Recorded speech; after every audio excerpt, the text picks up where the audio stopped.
السلام علیکم ورحمۃ اللہ وبرکاتہ۔ سورہ مبارکۃ الفاتحہ۔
لا حول ولا قوة إلا بالله العلي العظيم۔ أعوذ بالله السميع العليم من الشيطان اللعين الرجيم۔ بسم الله الرحمن الرحيم۔ الحمد لله رب العالمين، الحمد لله الذي هدانا لهذا وما كنا لنهتدي لولا أن هدانا الله۔ لقد جاءت رسل ربنا بالحق۔ الصلاة والسلام والتحية والإكرام على سيد الأنبياء والمرسلين،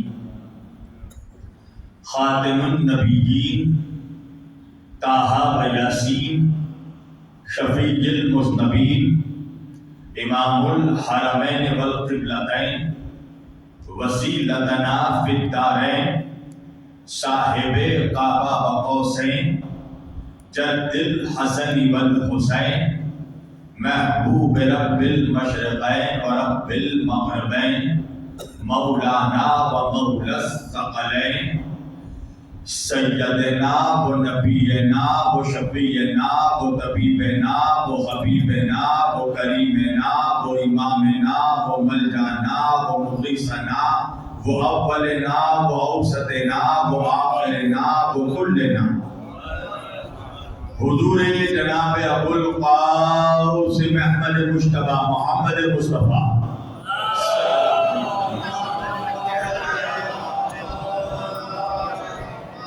وأهل بيته الطيبين الطاهرين المعصومين المظلومين المنتخبين المنتجبين الغر الميامين، وأصحابه المتقين المنتخبين المنتجبين، ولعنة الله على أعدائهم أجمعين من ليلنا هذا إلى قيام يوم الدين۔ أما بعد فقد قال الله تعالى في الفرقان الحميد والمحكم كتابه المجيد وقوله الحق، بسم الله الرحمن الرحيم، يا أيها الذين آمنوا اتقوا الله وكونوا مع الصادقين۔ صدق الله المولانا العلي العظيم، وبلغنا رسوله النبي الأمين الكريم، ونحن على ذلك لمن الشاهدين والشاكرين، والحمد لله رب العالمين۔ ایک بار دیگر درود پڑھے سب میں کر محمد وعلا۔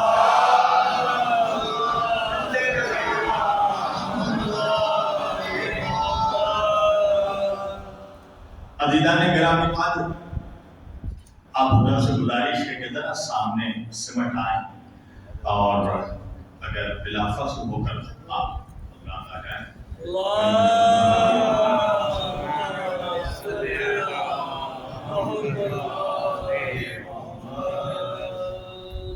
عزیزان گرامی قدر و برادران ملت اسلامیہ، بندگان توحید و عاشقان رسول و آل رسول، گدایان دربار بطول، مولا آپ سبوں کے جذبہ ایمان کو زندہ و سلامت رکھے۔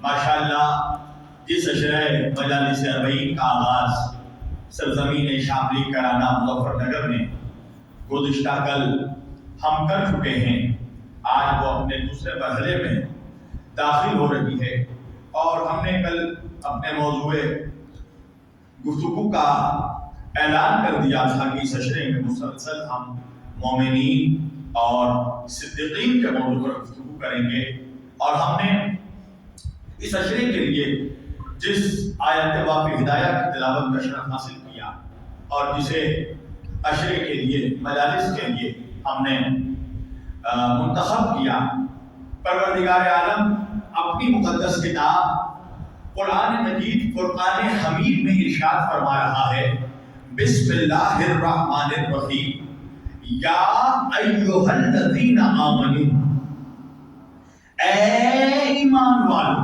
پوری توجہ، اللہ کہہ رہا ہے یا ایھا الذین آمنوا، اے ایمان والو۔ اللہ یا ایھا الذین آمنوا کہہ کر یہ بتا رہا ہے کہ اللہ کا خطاب ایمان والوں سے ہے، بے ایمانوں سے نہیں ہے۔ ارے توجہ دیجیے گا، اللہ خطاب ہی ایمان والوں سے کر رہا ہے۔ اللہ کہہ رہا ہے یا ایھا الذین آمنوا، یہ قرآن کی آیت ہے، توجہ۔ اور پورے قرآن کا جب آپ مطالعہ کریں گے تو پورے قرآن میں 114 سورے ہیں، 114 سوروں میں 86 سورے مکی ہیں، یعنی 86 وہ سورتیں ہیں جو اللہ نے مکے میں نازل فرمائی، اور 28 وہ سورے ہیں جو اللہ نے مدینے میں نازل کیے۔ اب چاند اور سورج کا چشمہ لگا کر بھی دیکھ لو تو وہ 86 سوریں جو اللہ نے مکے میں اتارے، اللہ نے ان میں ایک جگہ بھی نہیں کہا یا ایھا الذین آمنوا، توجہ، مگر جو 28 مدنی سورتیں ہیں جو اللہ نے مدینے میں نازل فرمائے، اللہ نے جگہ جگہ فرمایا یا ایھا الذین آمنوا، یا ایھا الذین آمنوا، یا ایھا الذین آمنوا، اے ایمان والو، اے ایمان والو، اے ایمان والو۔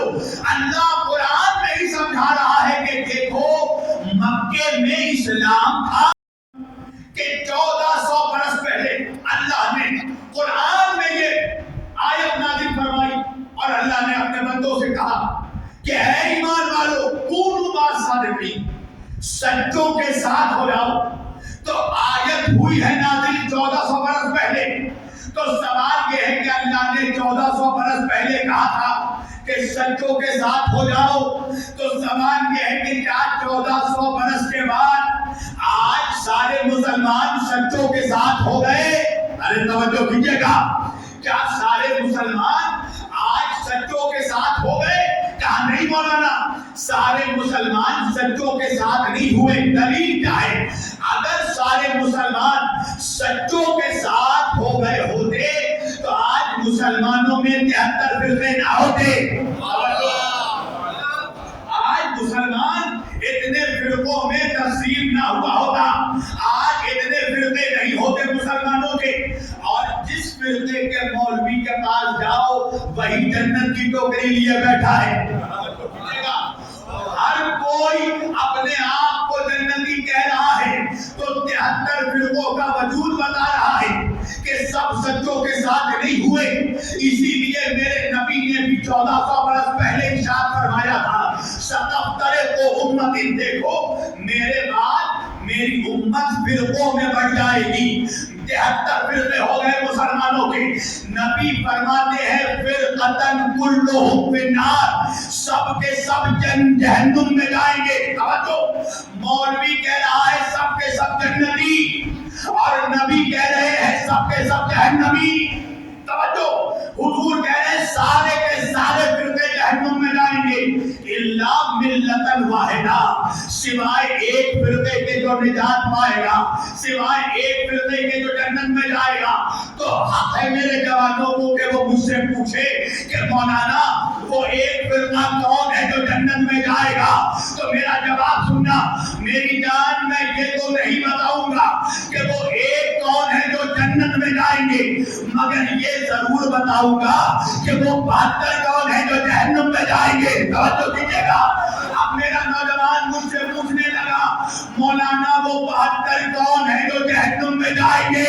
تو میں نے کہا کہ وہ 72 جو جہنم میں جائیں گے وہ ہوں جن کو بہتر کی معرفت نہیں ہوگی. آیا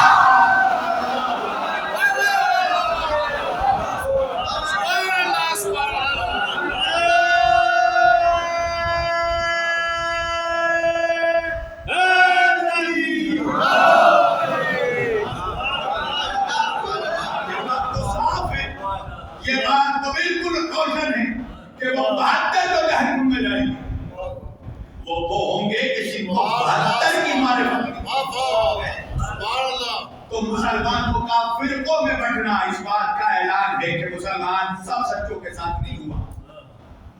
اگر سب سچوں کے ساتھ ہو گئے ہوتے تو آج مسلمانوں میں یہ فرقہ بندی نہیں ہوتی. علامہ اقبال کہتے ہیں منفعل ایک ہے اس قوم کی نقصان بھی ہے. حرم پاک بھی اللہ بھی قرآن بھی ہے. ایک ہی سب کا نبی دین بھی ایمان بھی ہے. کیا بڑی بات تھی ہوتے جو مسلمان بھی ہے.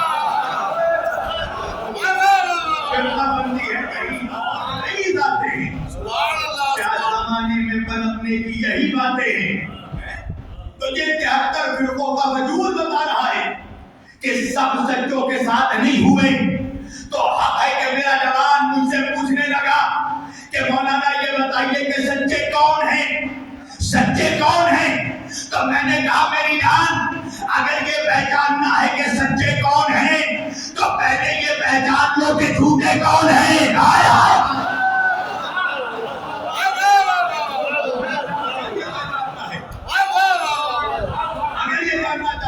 سچے کون ہیں تو پہلے یہ جان لو کہ جھوٹے کون ہیں.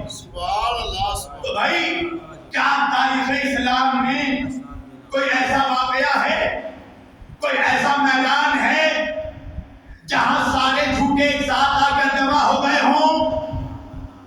تو اب جس جگہ بھی جھوٹے آ کر جمع ہوئے ہوں گے اور ان کے مقابلے پہ جو بھی نکلا ہوگا وہ سچا ہوگا. ارے اللہ جانے مجمع کہا ہے. کیا تاریخ اسلام میں کوئی تاریخ ہے, کوئی واقعہ ہے, کوئی میدان ہے جہاں سارے جھوٹے آ کر جمع ہو گئے اور پھر جو بھی ان کے مقابلے کے لیے نکلے ہوں گے وہی سچے ہوں گے؟ تو آواز آئی ہاں مولانا ایک واقعہ ہے جس کو واقعہ مباہلہ کہتے ہیں, ایک میدان ہے جس کو میدان مباہلہ کہتے ہیں. ہوا کیا تھا کہ نجران کے کچھ پادری آئے. نجران کیا ہے میری جان؟ عرب میں ایک جگہ ہے نجران. جس طرح ہندوستان میں ایک جگہ ہے شاملی, کیرانا, مظفر نگر, اسی طرح عرب میں ایک مقام تھا نجران جہاں عیسائی رہتے تھے. اور ان عیسائیوں کے جو پادری تھے وہ میرے نبی کے پاس آئے بحث کرنے. اچھا عیسائیوں کا عقیدہ کیا ہے؟ عیسائیوں کا عقیدہ یہ ہے کہ عیسیٰ ابن اللہ ہے. عیسیٰ ابن اللہ ہے یعنی اللہ کے بیٹے. اسلام کا عقیدہ کیا ہے؟ عیسیٰ ابن اللہ نہیں عبد اللہ ہے, اللہ کے بندے, نبی اللہ ہے, اللہ کے نبی. اب یہ لوگ آئے میرے آقا سے بحث کرنے. توجہ, آ کر میرے نبی سے سوال کیا کہ مسلمانوں کے رسول تشریف لے آئیے سامنے, ایک صلوات پڑھیے محمد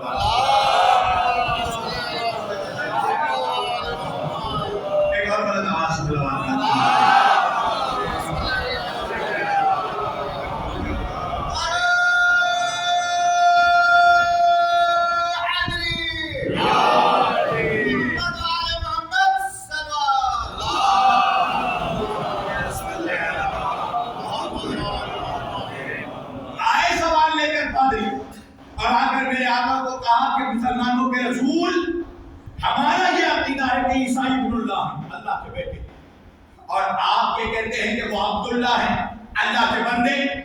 تو ہمیں یہ بتائیے کہ آپ کس دلیل پر حضرت عیسیٰ علیہ السلام کو عبداللہ مانتے ہیں؟ توجہ, میرے نبی نے انہیں پہلے جواب نہیں دیا, میرے نبی نے ان سے کاؤنٹر سوال کر دیا. توجہ کرنا جوانوں, یہ تمہیں بھی میں فن مناظرہ سکھا رہا ہوں اپنے بچوں کو. ہوتا عموماً یہ ہے کہ جب بھی ہم سے دشمن سوال کرتا ہے یا کوئی مفتی یا کوئی حوث خور مولوی جب ہم سے کچھ سوال کرتا ہے ہمارے عقیدوں پر تو ہم فوراً جواب دینا شروع کر دیتے ہیں. مناظرے کا قاعدہ یہ نہیں ہے کہ پہلے جواب دے دو. مناظرے کا قاعدہ یہ ہے کہ پہلے دشمن کے سوال کی دھجی اڑا دو. پہلے اس کے سوال پہ ہی سوال پیدا کر دو. اس کے کوشچن پہ ہی کوشچن مارک لگا دو. کوشچن پہ ہی سوال کریٹ کر دو. سوال کرنے والے کو کاؤنٹر سوال کر دو. توجہ بھائی ہوتا کیا ہے ہمارے جوانوں سے جب کوئی مفتی پوچھتا ہے آزاداری کہاں سے لائے, تازیہ داری کہاں سے لائے, مجلس کہاں سے آیا, ماتم کہاں سے آیا, فرق ادا کہاں سے لائے, تو ہم فوراً جواب دینے لگتے ہیں. نہیں, پہلے جواب نہ دینا, پہلے کاؤنٹر سوال کرنا. ہم یہ بعد میں بتائیں گے کہ آزاداری کہاں سے لائے, پہلے تم بتاؤ کہ فیصدی کا تراویح کہاں سے لائے.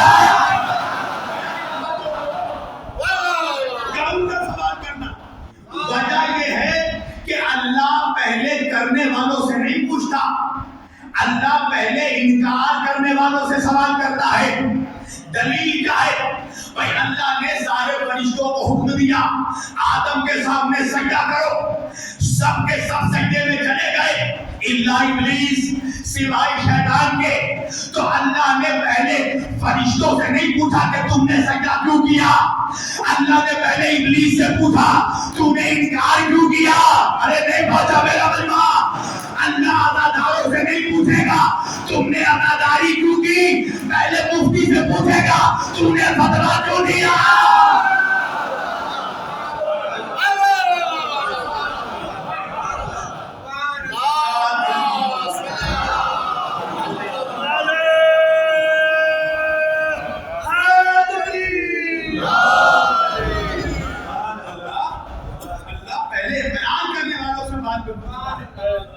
انکار کرنے والوں سے پہلے پوچھتا.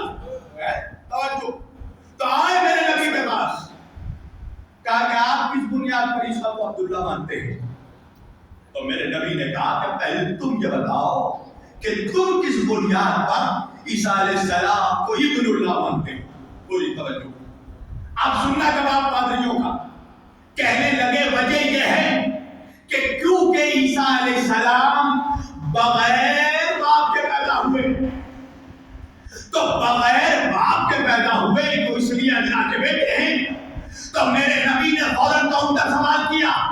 میرے آقا نے کہا کہ اگر اس بنیاد پر تم عیسیٰ کو اللہ کا بیٹا مانتے ہو کہ وہ بغیر باپ کے پیدا ہوئے, تو تمہیں تو چاہیے کہ پہلے آدم کو اللہ کا بیٹا مانو, اس لیے کہ وہ بغیر باپ اور بغیر ماں کے پیدا ہوئے.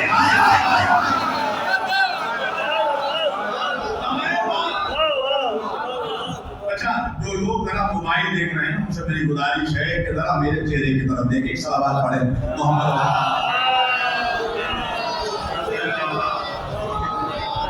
پوری توجہ. کہا کہ اگر اس بنیاد پر عیسیٰ کو اللہ کا بیٹا مانتے ہو کہ بغیر باپ کے پیدا ہوئے, تو تمہیں تو چاہیے کہ پہلے آدم کو مانو. مگر کہتے ہیں نا جو بیچارہ سویا ہوا ہے, جو ضد پر آ جائے. توجہ, یعنی اگر کوئی ضد پر آ جائے کہ بھیا ہم سے بڑا کوئی عالم نہیں ہے, ہم ہی ہندوستان کے شبلی نمانی ہیں, اسے کوئی نہیں سمجھا سکتا. ضدی کا کوئی علاج نہیں ہے. میرے آقا انہیں دلیل پہ دلیل دے رہے ہیں, ماننے کو تیار نہیں, حجت پہ حجت کیے جا رہے ہیں. کہتے ہیں نا جو بیچارہ سویا ہوا ہے اس کے آنکھوں میں ایک گلاس پانی ڈال دو فوراً اٹھ جائے گا, مگر جو منحوس منجا کے لیٹا ہوا ہے بالٹی پانی ڈالو نہیں اٹھنے والا. تو یہ سوئے نہیں تھے, منجائے ہوئے تھے. اللہ کے رسول انہیں دلیل پہ دلیل دے رہے ہیں, یہ دلیل ماننے کو تیار نہیں. میرے آقا نے انہیں توریت سے دلیل دی, انکار کر دیا. زبور سے دلیل دی, نہیں مانا. انجیل سے دلیل دی, نہیں مانا. قرآن سے دلیل دی, نہیں مانا. عقل سے دلیل دی, نہیں مانا. 3 دن گزر گئے بحث ہوتے ہوتے, آخر اللہ کی قدرت کو جلال آ گیا. اللہ نے جبریل کو بھیجا.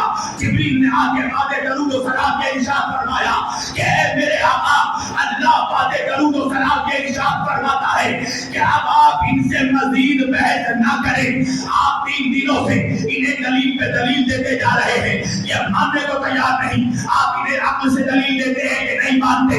آپ انہیں زبور سے دلیل دیتے ہیں, یہ نہیں مانتے. آپ انہیں انجیل سے دلیل دیتے ہیں, یہ نہیں مانتے. آپ انہیں قرآن سے دلیل دیتے ہیں کہ نہیں مانتے، عقیدے مندر سے دلیل دیتے ہیں کہ نہیں مانتے، عقیدے صحیفوں سے دلیل دیتے ہیں کہ نہیں مانتے، تو اللہ فرماتا ہے اے میرے حبیب اب یہ اس لائق نہیں رہے، اب یہ اس قابل نہیں رہے کہ آپ مزید ان سے بحث کریں، مزید ان سے گفتگو کریں۔ اور میرے نبی نے آسمان کی طرف دیکھا اور دیکھ کر کہا پروردگار تو کیا کروں؟ اللہ نے فوراً قرآن کی آیت بھیجی، بسم اللہ الرحمن الرحیم، وَقُلْ تَعَالَوْا نَدْعُ أَبْنَاءَنَا وَأَبْنَاءَكُمْ وَنِسَاءَنَا وَنِسَاءَكُمْ وَأَنفُسَنَا وَأَنفُسَكُمْ ثُمَّ نَبْتَهِلْ فَنَجْعَلْ لَعْنَتَ اللَّهِ عَلَى الْكَاذِبِينَ۔ اے میرے حبیب ان سے کہو کہ یہ اپنی اولادوں کو لائے، ہم اپنے بچوں کو لائیں گے، یہ اپنی عورتوں کو لائے، ہم اپنی عورتوں کو لائیں گے، وَأَنفُسَنَا وَأَنفُسَكُمْ یہ اپنے نفسوں کو لائیں، ہم اپنے نفسوں کو لائیں گے، اور فَنَجْعَلْ لَعْنَتَ اللَّهِ عَلَى الْكَاذِبِينَ جو بھی جھوٹا ہوگا اس پہ اللہ کی لعنت ہوگی۔ حضرت صحابی رسول حضرت سعد بن ربیع وقاص فرماتے ہیں جب بات بچوں کی آئی تو نبی نے کسی اور کے بچوں کو نہیں لیا، علی کے دو بچوں کو لیا۔ پوری توجہ، کون بچے؟ پوری توجہ، کون بچے اب تک نہیں پہنچے؟ امامین نگرین سیدین قبلتین شریفین حرمین سبتین حسنین، امامین کریمین نگرین سیدین قبلتین شریفین حرمین حسنین۔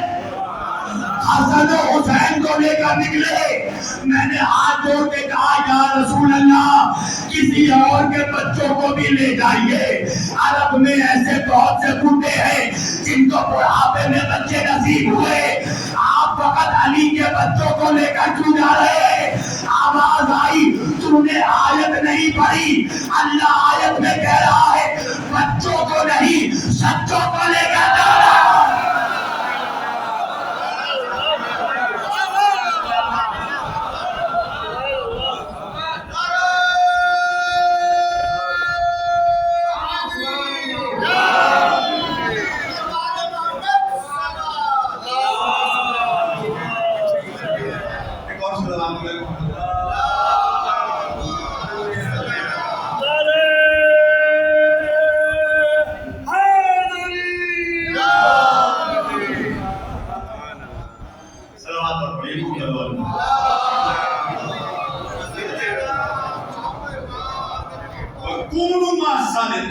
سچوں کے ساتھ ہو جاؤ، تو آیت کہہ رہی ہے بچوں کو نہیں سچوں کو لے کر جانا۔ روایت کہتی ہے کہ کچھ لوگ پڑھے چاہا کہ نبی ہمارے بچوں کو بھی لے جائیں، مگر آیت کہہ رہی تھی ابنان۔ ایک خطیب کا جملہ یاد آ گیا کہ کچھ لوگ اپنے بچوں کو لے کر چاہ رہے تھے کہ آقا ہمارے بچوں کو بھی لے جائیے، نبی نے کہا آیت نہیں پڑھی ابنانا۔ ارے توجہ کیجئے گا جو پہنچ گئے ان کو میرا سلام۔ ابنانا، ابنانا، اچھا آیت میں اللہ کہہ رہا ہے کہ تم اپنے بچوں کو لاؤ، ہم اپنے بچوں کو لائیں گے۔ ابناؤ وَالنِّسَانَا وَالنِّسَاءَكُمْ تم اپنی عورتوں کو لاؤ، ہم اپنی عورتوں کو لائیں گے۔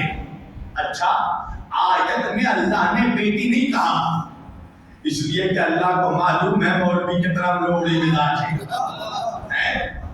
اگر اللہ آیت میں کہہ دیتا کہ تم اپنی بیٹیوں کو لاؤ تو مولوی کہتا نا وہ تو کوئی آپشن ہی نہیں تھا، مگر اللہ نے بھی کہا نسانا تم اپنی عورتوں کو لاؤ، اس لیے کہ عورت میں ماں بھی آ گئی، بہن بھی آ گئی، بیوی بھی آ گئی، بیٹی بھی آ گئی۔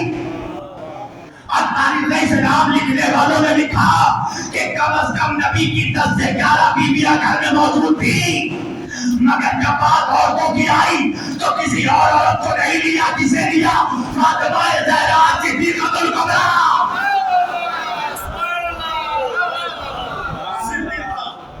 طاہرہ، بطول، عذرا، انسیہ ہونا، جناب فاطمہ الزہرا سلام اللہ علیہ۔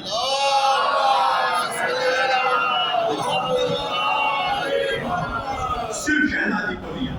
اب آیت آگے بڑھی وَأَنفُسَنَا وَأَنفُسَكُمْ، لاؤ تم اپنی جانوں کو، ہم اپنی جانوں کو، اپنے نفسوں کو لائیں گے. تو جب بات نفسوں کی آئی، کس کو لیا؟ علی مرتضی شیر خدا لے کر نکلے. اچھا یہ بتاؤ، آیت میں ہے جمع کا صیغہ، توجہ، جو پہنچ گئے ان کو میرا سلام. آیت میں ہے جمع کا صیغہ، نساءنا، انفسنا، ابنانا، یعنی آیت کے مطابق اللہ نے نبی کو پوری اتھارٹی دے رکھی تھی. اگر نبی چاہتے تو کئی بچوں کو لے کر جا سکتے تھے، اگر نبی چاہتے تو کئی عورتوں کو لے کر جا سکتے تھے، اگر نبی چاہتے تو کئی لوگوں کو اپنی جان بنا کر لے کر جا سکتے تھے. مگر جب بات بچوں کی آئی تو 2 بچوں کو لیا، تسمیہ. جب بات عورتوں کی آئی، 1 عورت کو لیا، واحد. جب بات جانوں کی آئی، 1 مرد کو لیا، واحد. اچھا میں نے ہاتھ جوڑ کے کہا پروردگار تو عالم الغیب ہے، جو ہونے سے پہلے ہونے کو جانے اسی کو تو خدا کہتے ہیں. پروردگار تجھے تو معلوم تھا کہ جب بات بچوں کی آئے گی تیرا نبی کو بچوں کو لے کر جائے گا، جب بات جانوں کی آئے گی تیرا نبی 1 علی کو لے کر جائے گا، جب بات عورتوں کی آئے گی تیرا نبی 1 عورت کو لے کر جائے گا. تو تم نے آیت میں جمع کا صیغہ کیوں رکھا؟ اللہ نے کہا تم منافق کا مزاج نہیں سمجھتا. اگر آیت میں جمع کا صیغہ نہیں ہوتا تو بعد میں یہ منافق کہتے کہ جانا تو ہم بھی جاتے تھے، مگر کیا کرے کہ آیت میں گنجائش نہیں تھی. تو میں نے منافقوں کو سمجھایا کہ دیکھو آیت میں تو گنجائش ہے، مگر تم اس قابل نہیں ہو کہ اہل بیت کے ساتھ کر سکو. ایک سلامات سے پڑھے محمد والے محمد والے.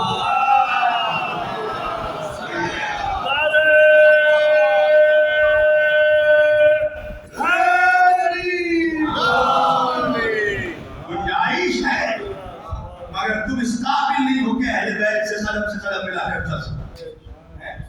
توجہ، اب نبی نکلے، کیسے نکلے؟ علی، فاطمہ، حسن و حسین کو لے کر نکلے. میرے کچھ سنی بھائی بھی آئے ہیں سننے کے لیے، میں ان کے لیے بھی عرض کر دوں. جو حسینی سنی ہے نا مولائی، اکثر ان کو مفتی چھیڑتا ہے اور کہتا ہے کہ یہ پنجتن کون ہیں. تو آج کے بعد آپ سمجھا دینا کہ پنجتن کون ہیں. آؤ پنجتن دکھاتا ہوں. نبی گھر سے اکیلے نکلے 1 تن، نبی کے ساتھ علی نکلے 2 تن، علی کے ساتھ زہرا نکلی 3 تن، زہرا کے ساتھ حسن نکلے 4 تن، حسن کے ساتھ حسین نکلے 5 تن. آئے آئے آئے. اچھا قافلے کا ڈیزائن کیسا ہے؟ میری طرف دیکھنا جوانوں، قافلے کا ڈیزائن کیسا ہے؟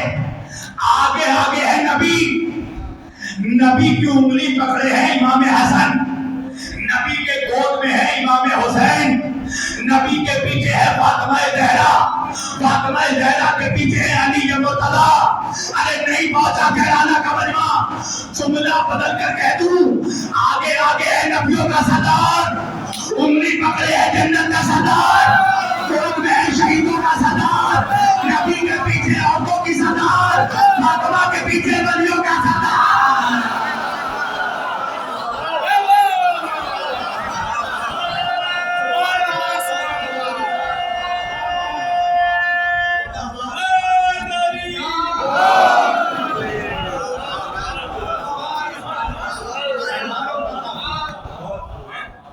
سرداروں کا قافلہ جا رہا ہے تاکہ غلاموں کو ان کی اوقات پتہ چل جائے کہ یہ سرداروں کا قافلہ ہے. ایک نبوت کا سردار، رسالت کا سردار، جنت کا سردار، شہادت کا سردار، عالم نسواں کی سردار، ولایت کا، امامت کا سردار. اللہ اکبر. سرداروں کا قافلہ. اللہ اکبر. اب جب یہ قافلہ چلنے لگا، آئے میدان مباہلہ میں پھر تک، تو اب تک وہ پادری جو 3 دنوں سے بحث کر رہے تھے، 3 دنوں سے نبی سے ڈیبیٹ کر رہے تھے، جیسے ہی پنجتن کو آتے دیکھا کہنے لگے اب ہم ان سے بحث نہیں کریں گے، اب ہم ان سے ڈیبیٹ نہیں کریں گے۔ ان کے چیلے کہنے لگے اب تک تو خوب بحث کر رہے تھے، مسلمانوں کے رسول دلیل پہ دلیل دے رہے تھے، تم ماننے کو تیار نہیں تھے، کبھی توریت سے، کبھی زبور سے، کبھی انجیل سے، کبھی قرآن سے، کبھی صحیفوں سے، کبھی عقل سے، ہر شے سے دلیل دیتے تھے، تم ماننے کو تیار نہیں تھے۔ آج کیا ہو گیا کہ مباہلہ شروع ہونے سے پہلے ہی سرنڈر ہو گئے۔ توجہ، ایک بات تو سمجھ میں آئی کرانا والوں، کچھ ایسے بھی استاد ہیں جو منحوس چیلوں کے اکسانے پر اکسا جاتے ہیں، ارے توجہ کیجیے گا، مگر یہ بے وقوف نہیں تھے، چالاک استاد تھے، کہنے لگے نہیں اب ہم ان سے بحث نہیں کریں گے۔ چیلوں نے کہا اب تک تو کر رہے تھے، آج کیا ہو گیا کہ مباہلہ شروع ہونے سے پہلے سرنڈر ہو گئے۔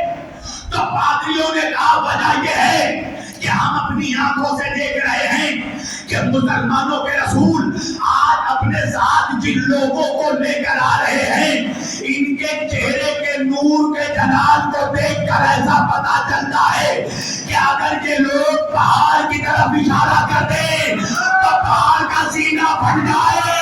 میں نے کہا حیرت تو یہی ہے، پادری کے سمجھ میں آ گیا، مولوی کے سمجھ میں اب تک نہیں آیا۔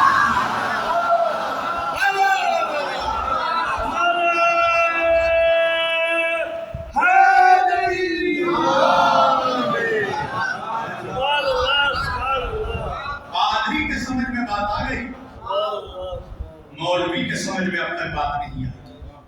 پادری سمجھ گیا کہ اگر ان کے مقابلے پر آ گئے تو کیا ہوگا۔ آیت کے تیور دیکھ رہے تھے، فَنَجْعَلْ لَعْنَتَ اللَّهِ عَلَى الْكَاذِبِينَ، اللہ کی لعنت برستی جھوٹوں پر، اس لیے پہلے سے سرنڈر ہو گئے۔ اچھا ایک بات بتاؤ جوانوں، سرنڈر ہو گئے تو لعنت سے بچ گئے۔ اچھا ہو سکتا ہے کیا آن لائن کوئی لعنتی بھی بیٹھ کے سن رہا ہو، اس کو بھی میں بتا دوں بچنے کا طریقہ یہی ہے، اہل بیت کے سامنے بخاری مت کرنا، سرنڈر ہو جاؤ۔ سرنڈر، یہ سرنڈر ہو گئے، لعنت سے بچ گئے۔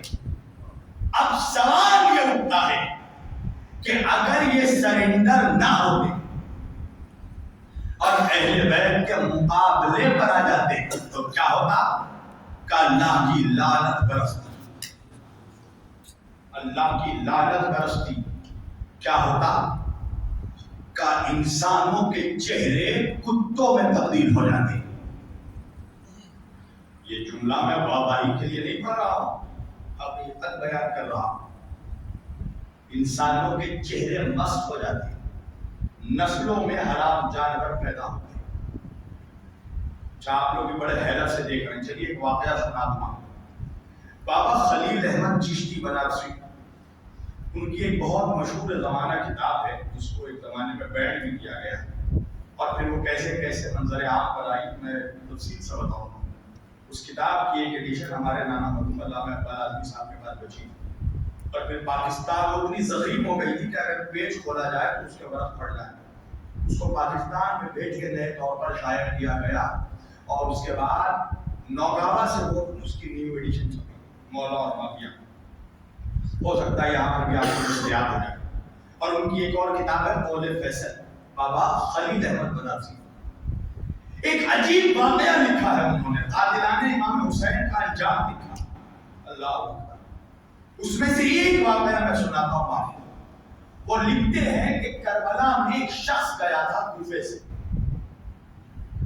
اور روز عاشورہ وہ کربلا میں موجود تھا، اب اس نے امام حسین علیہ السلام کو کوئی اذیت نہیں دی، کوئی تکلیف نہیں پہنچائی، یعنی نہ تیر چلایا، نہ بھالا چلایا، نہ نیزہ مارا، نہ تلوار، کچھ نہیں کیا۔ مگر جب امام حسین علیہ السلام پر مصیبت آئی جا رہی تھی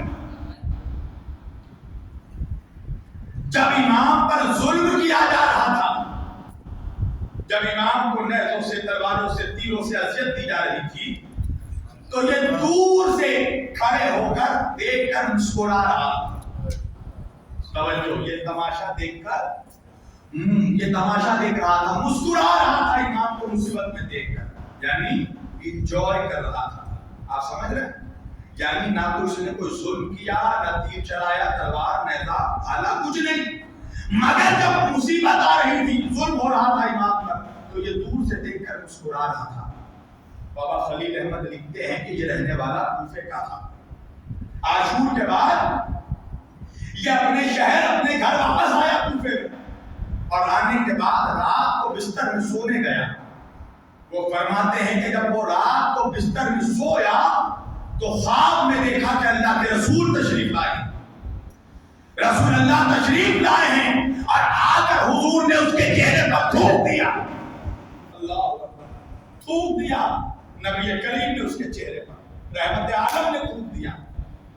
فرماتے ہیں کہ وہ جیسے ہی اپنے بستر سے اٹھا، چہرہ دیکھا تو اس کا چہرہ خنزیر میں تبدیل ہو چکا تھا، حرام جانور میں تبدیل ہو چکا تھا. سمجھے آپ؟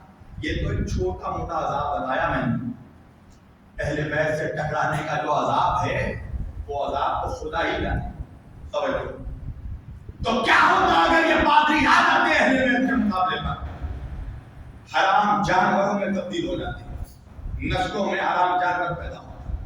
توجہ، چالاک تھے، سرنڈر ہو گئے، بچ گئے، ورنہ چہرے کتوں میں تبدیل ہو جاتے.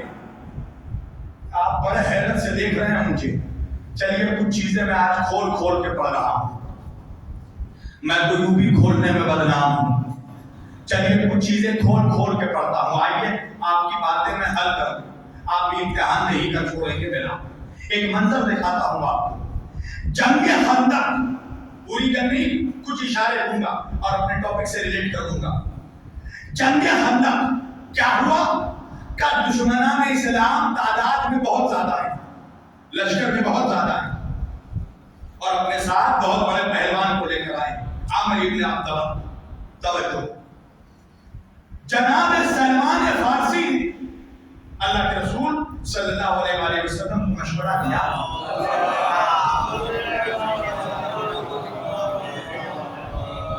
کیا مشورہ دیا؟ آقا، دشمن تعداد میں بہت زیادہ ہے، ہمارا لشکر بہت کم ہے، کیا یہ بہتر نہیں ہوتا کہ ان کے اور ہمارے درمیان خندق خیر کر دی جائے، خندق کھود دی جائے؟ خندق یعنی بڑے بڑے گڈھوں کو کہتے ہیں خندق. ان کے اور ہمارے درمیان بڑے بڑے گڈھے، خندق کھود دیے جائیں تاکہ دشمن اس پار سے اس پار نہ آ سکے. اب یہ تاریخ اسلام کے جملے ہیں، میرے جملے نہیں، جا کے مورخ سے پوچھنا. تاریخ نے لکھا کہ خندق کھودی تو گئی مگر کسی نے ایک پتلی سی جگہ چھوڑ دی. اب وہ پتلا آدمی کون تھا یہ آپ تاریخ میں جا کر پڑھیے گا. کسی پتلے نے پتلی جگہ چھوڑ دی. ہوا کیا؟ دشمن کے لشکر کا سب سے بڑا پہلوان عامر ابن عبداللہ اس پار سے اس پار آ گیا، اور آنے کے بعد پہلے مسلمانوں کو چیلنج کیا، للکارا، اور للکار کر کہا مسلمانوں تمہارا یہ عقیدہ ہے کہ اگر میدان جہاد میں مر جاؤ تو شہید، اور دشمن کو مار دو تو غازی، اور دونوں صورت میں تمہیں جنت ملے گی. مر کر شہید ہوگے تب بھی جنتی، مار کر غازی بنو گے تب بھی جنتی. تو آؤ میں تم سے جنت کا سودا کرنے آیا ہوں. میرے ہاتھوں مر کر شہید ہو جاؤ پھر بھی جنت چلے جاؤ، یا تو مجھے مار کر غازی بن جاؤ پھر بھی جنت چلے جاؤ. اب اس نے چیلنج کیا مگر کسی کی ہمت نہیں ہوئی کہ اس کے مقابلے پر آئے. اس نے تکبر کے نشے میں کیا کیا؟ میرا نبی جس خیمے میں تھا، میرا نبی جس گھر پہ تھا، اس نے میرے نبی کے گھر پر حملہ کیا، نبی کے خیمے میں تلوار ماری. میرا نبی خیمے سے نکلا، ایک صحابی بڑا، سمجھ گئے نا، سمجھدار مجمع ہے. ایک صحابی پڑھ کے کہنے لگا یا رسول اللہ عالم جاہلیت میں اس کے ساتھ تھا, یہ اتنا بہادر ہے کہ میں نے دیکھا اس کے مقابلے پر 1000 کا لشکر آیا, اس نے اونٹ کے 2 بچوں کو اپنے ہاتھوں میں اٹھایا اور اونٹ کے 2 بچوں سے اپنا دفاع کیا اور 1000 کے لشکر پر غالب آ گیا. میرے نبی نے جیسے ہی سنا میرے آقا کا جمال نما چہرہ جلال میں تبدیل ہو گیا. ایک مرتبہ سارے مجمع کو دیکھا اور دیکھ کر میرے نبی نے فرمایا من لہذا القلب, کون ہے جو اس کتے کے مقابلے میں جائے؟ من لہذا القلب, کون ہے جو اس کتے کے مقابلے میں جائے؟ وہی اٹھا جو ہر جنگ میں اٹھا تھا. میرا مولا اٹھا, نبی نے کہا علی بیٹھو. دوسری مرتبہ نبی نے کہا من لہذا القلب, کون ہے جو اس کتے کے مقابلے میں جائے؟ میں کہوں گا یا رسول اللہ آپ کا اخلاق تو زمانے میں مشہور ہے, آپ کا اخلاق تو خلق عظیم کی منزل پر فائز ہے. اللہ قرآن میں کہتا ہے لقد کان لکم فی رسول اللہ اسوۃ حسنہ, میرے نبی کا کردار تمہارے لیے رول ماڈل ہے. تو یا رسول اللہ آپ کا اخلاق خلق عظیم پر فائز ہے. آج کیا ہو گیا میرے آقا, آپ اس امر کو کتا کیوں کہہ رہے ہیں؟ نبی نے کہا تو نے دیکھا نہیں اس نے میرے گھر پر حملہ کیا. یہی سمجھانا ہے کہ جو بھی میرے گھر پر حملہ کرے سمجھنا کتا ہے.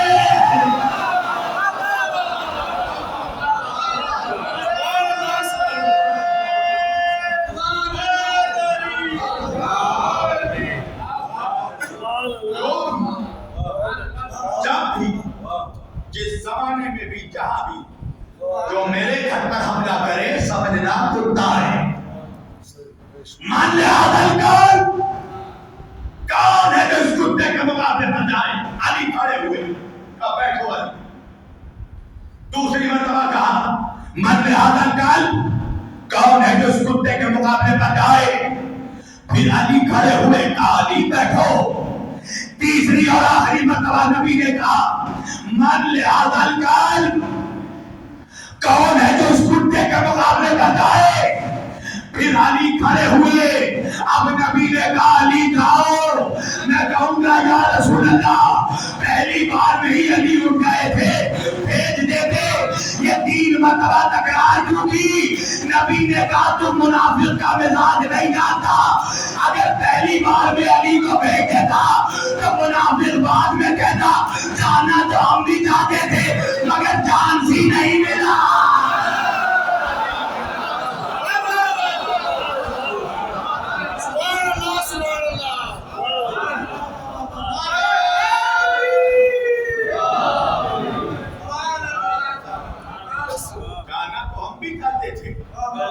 مگر کیا کرے کہ ہمیں چانس ہی نہیں ملتا, ہمیں چانس ہی نہیں ملا.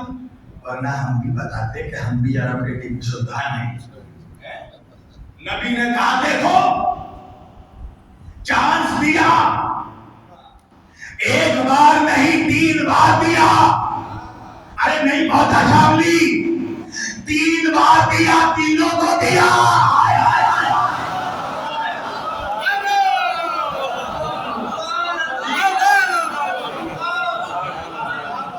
3 بار دیا مگر جب بھی اٹھا تو علی اٹھا.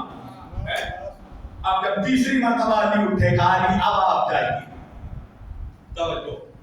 اور اب جب میرا مولا چلا ہے تو اب تک نبی کیا کہہ رہے تھے من لہذا القلب, کون ہے جو اس کتے کے مقابلے پر جائے.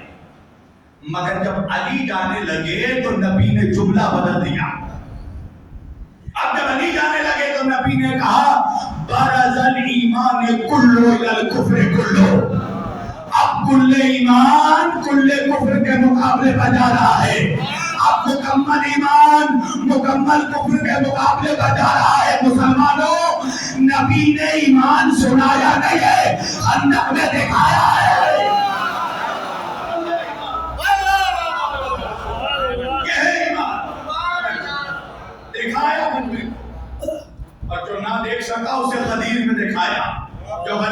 دیکھ سکا اسے عرفات میں دکھایا، جو عرفات میں نہ دیکھ سکا اسے کعبے میں دکھایا، بار بار دکھایا.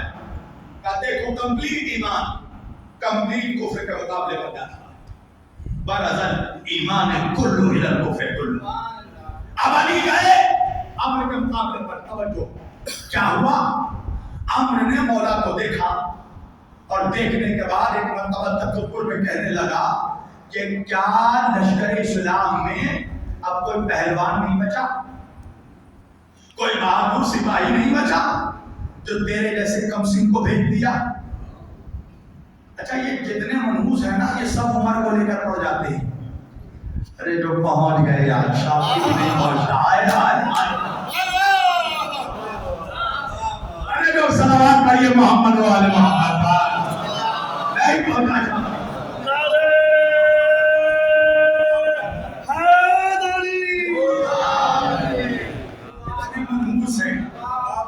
وہ عمر کو لے کر پڑ جاتے سیٹ کو لے کر. جو نہیں سمجھے وہ رات میں بستر میں بیٹھ کر سنا. میں نے کہا کوئی نہیں بچا لشکر اسلام، تیرے جیسے کمسن کو بھیج دیا. علی نے کہا حملہ کر، بات نہ کر، حملہ کر. موج دریا سے یہ کہتا ہے سمندر کا سکوت جس میں جتنا ظرف ہے اتنا ہی وہ خاموش ہے. حملہ کر. امر کہنے لگا نہیں، مجھے تیری جوانی پر ترس آتا ہے، پہلے تم حملہ کرو.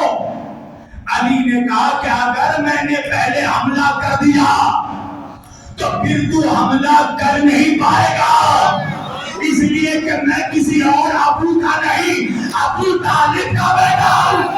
ابو طالب کا بیٹا ہوں.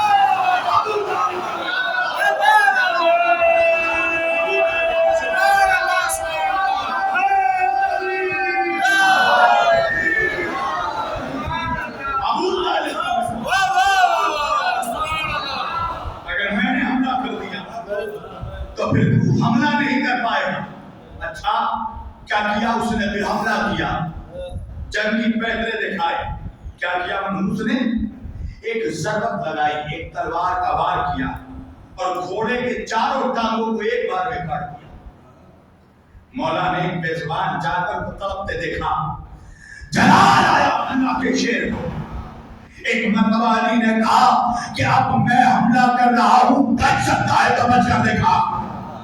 جوانوں کا بھی تم نے دیکھا کہ جب شیر کیڑا پر حملہ کرتا ہے تو کیڑا کا شیر کا روپ دیکھ کر ہی مر جاتا ہے کہ نہ، اس کی حالت خراب ہو جاتی ہے. علی ہے اللہ کا شیر، ہاتھ میں ہے اللہ کی تلوار، ذوالفقار. اب جب پورے رینج سے میرے مولا نے اپنے پاور سے حملہ کرنا تھا، علی کا روپ دیکھ کر یہ زمین پہ گر گیا، گر گیا زمین پر.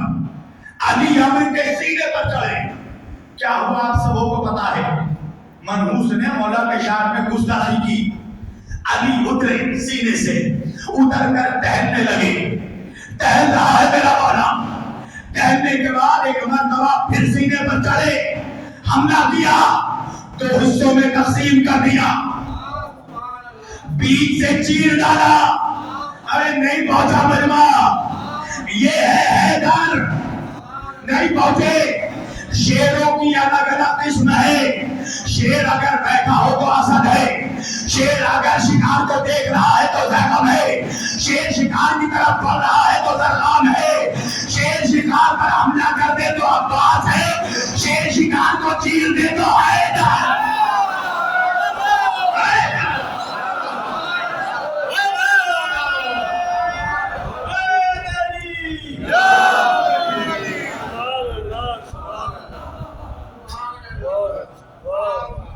مجھے اس بار وہ شاملی نہیں مل رہا ہے جو 3 سال پہلے ملا تھا.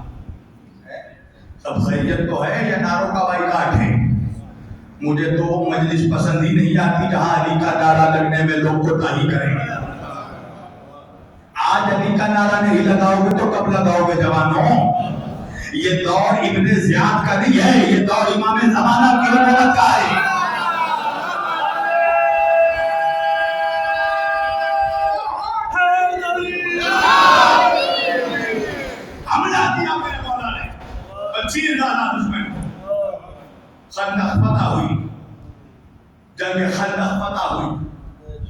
کچھ لوگ آئے نبی کے پاس کیا کرنے؟ علی کی شکایت لے کر آ کر کہنے لگے یا رسول اللہ آج دیکھیے علی جنگ میں عجیب و غریب تماشا کر رہے تھے. نبی نے کہا کیا کیا؟ کہا یا رسول اللہ علی دشمن کے سینے پر جا چکے تھے. علی کو چاہیے تھا نا کہ چیر ڈالے اسی وقت مار ڈالے، مگر علی عجیب و غریب حرکت کرنے لگے. علی دشمن کے سینے سے اتر کر ٹہلنے لگے. ٹہلنے کے بعد پھر حملہ کیا، پھر مارا.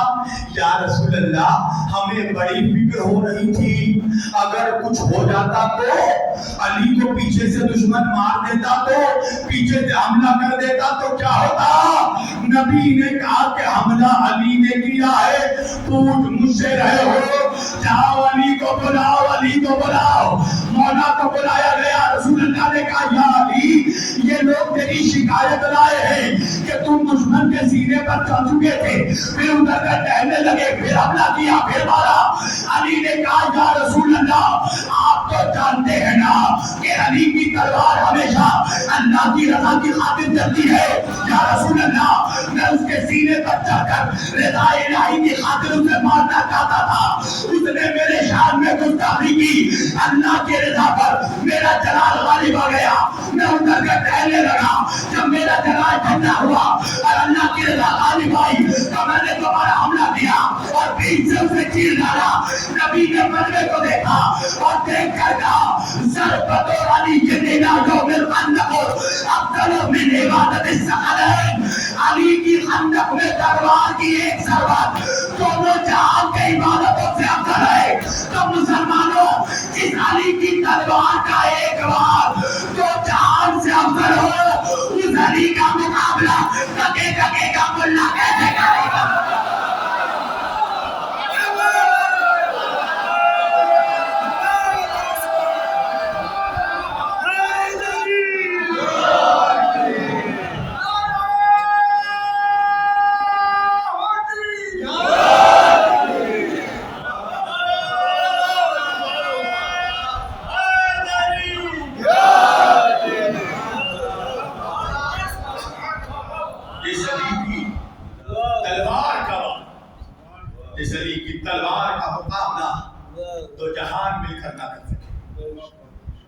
اس علی کے کردار کا مقابلہ کوئی کیسے کر سکتا ہے؟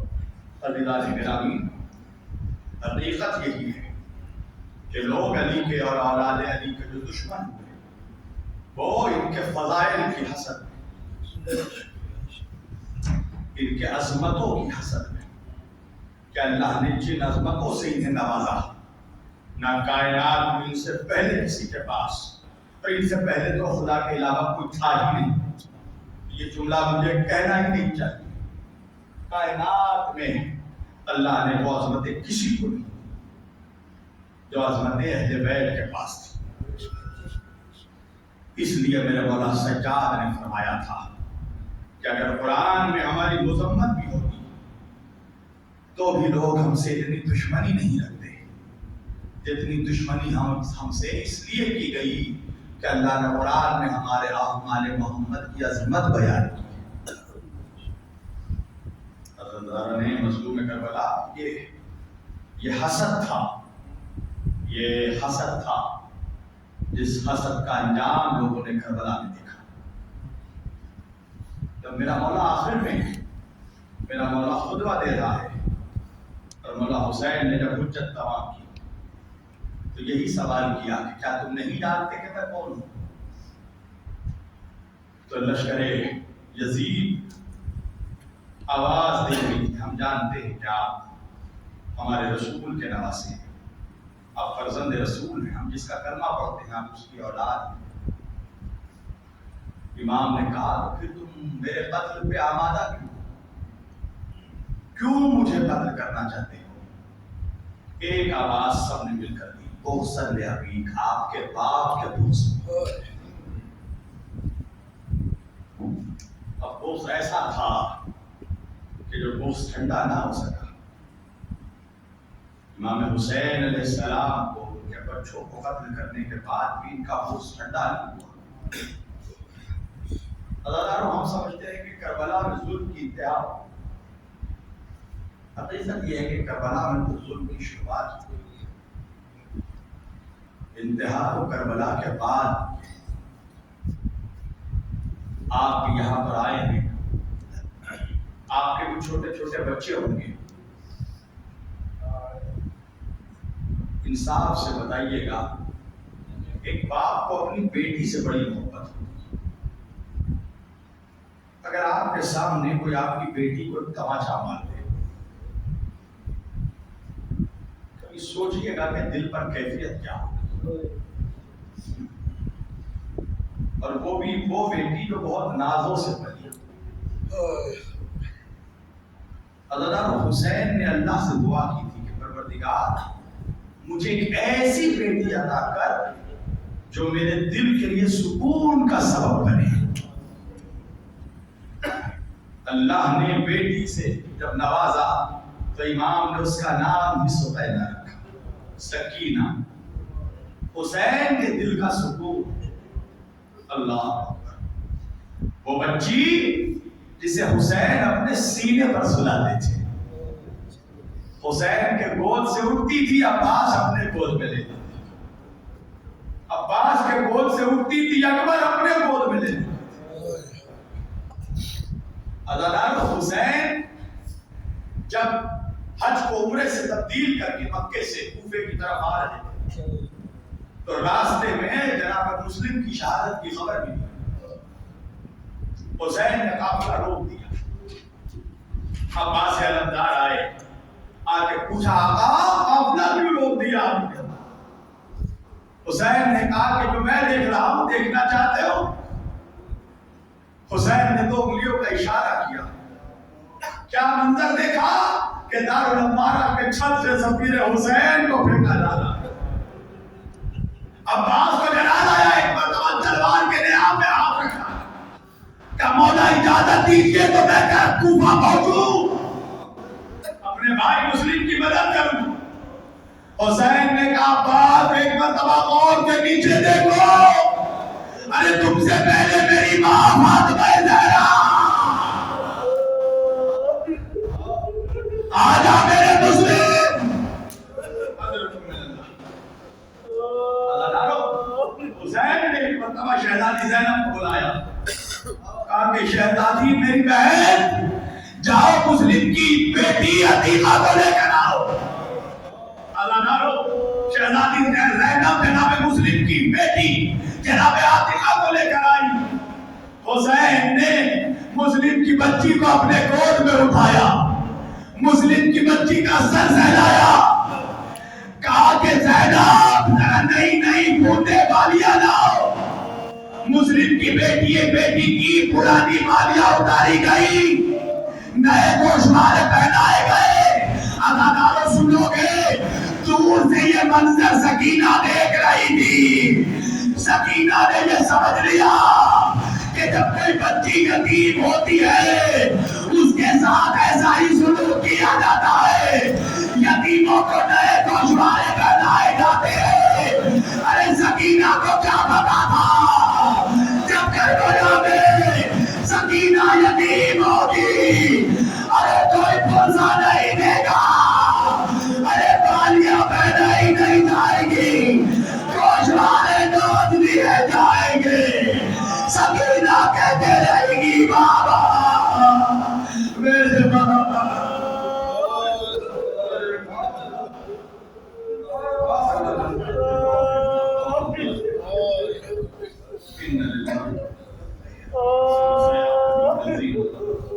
أي منقلب ينقلب